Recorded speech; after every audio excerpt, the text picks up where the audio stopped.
Visakha steel plant ప్రమాదంపై విచారణకు high level committee ఏర్పాటు చేసింది కేంద్రం. ఉక్కు రంగంలో నిపుణులైన 3 సభ్యుల ఉన్నత స్థాయి కమిటీ నేడు ప్రమాద ఘటన జరిగిన ప్రాంతంలో విచారణ జరపనుంది. ప్రమాదానికి కారణాలపై ఆరా తీసిన కేంద్ర మంత్రి కుమారస్వామి బాధిత కుటుంబాలకు పరిహారం ప్రకటించారు. మరోవైపు ఘటనా స్థలంలో సహాయక చర్యలు కొనసాగుతున్నాయి. క్షణకాలం సుమారు 1500 డిగ్రీల సెల్సియస్ వేడితో మరుగుతున్న ద్రవరూప ఉక్కు ఒక్కసారిగా కార్మికులపై పడింది. దీంతో వారు సజీవ దహనమయ్యారు. సాయంత్రం ఇంటికి వచ్చేస్తా అని చెప్పి వెళ్లిన తండ్రి, ముద్దాడుతూ వీడ్కోలు పలికిన భర్త, అండగా ఉండే అన్న, తమ్ముడు కనీసం చివరి చూపుకు కూడా నోచుకోకుండా బూడిదైపోయారు. దీంతో ఆసుపత్రి వార్డుల దగ్గర కుటుంబ సభ్యుల రోదనలు మిన్నంటాయి. విశాఖ స్టీల్ ప్లాంట్లో ఘోర ప్రమాదం జరిగింది. స్టీల్ ప్లాంట్లోని SMS-2, STC-3 హీట్ FGలో స్టీల్ మెటల్ లిక్విడ్ ల్యాడిల్ పేలడంతో ఉక్కు ద్రవం లీకై మంటలు చెలరేగాయి.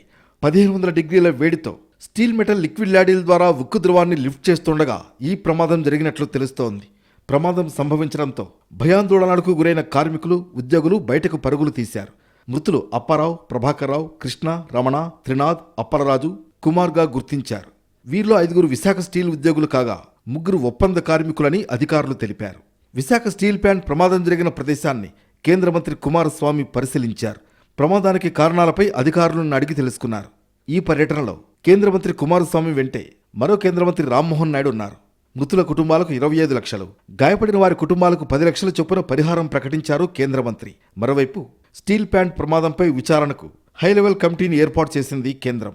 స్టీల్ ప్లాంట్ ప్రమాద స్థలికి చేరుకుని ఉన్నత స్థాయి కమిటీ విచారణ జరపనుంది. విశాఖ స్టీల్ ప్లాంట్ ప్రమాదంపై ప్రధాని మోడీ తీవ్ర విచారం వ్యక్తం చేశారు. ఈ మేరకు ఎక్స్లో పోస్ట్ పెట్టారు. మృతుల కుటుంబాలకు ప్రగాఢ సానుభూతిని తెలిపారు. క్షతగాత్రులు త్వరగా కోలుకోవాలని ప్రార్థిస్తున్నట్లు పేర్కొన్నారు. పీఎం నేషనల్ రిలీఫ్ ఫండ్ కింద మృతుల కుటుంబాలకు 2 లక్షల రూపాయలు, క్షతగాత్రులకు 50,000 రూపాయల చొప్పున పరిహారం అందించనున్నట్లు తెలిపారు.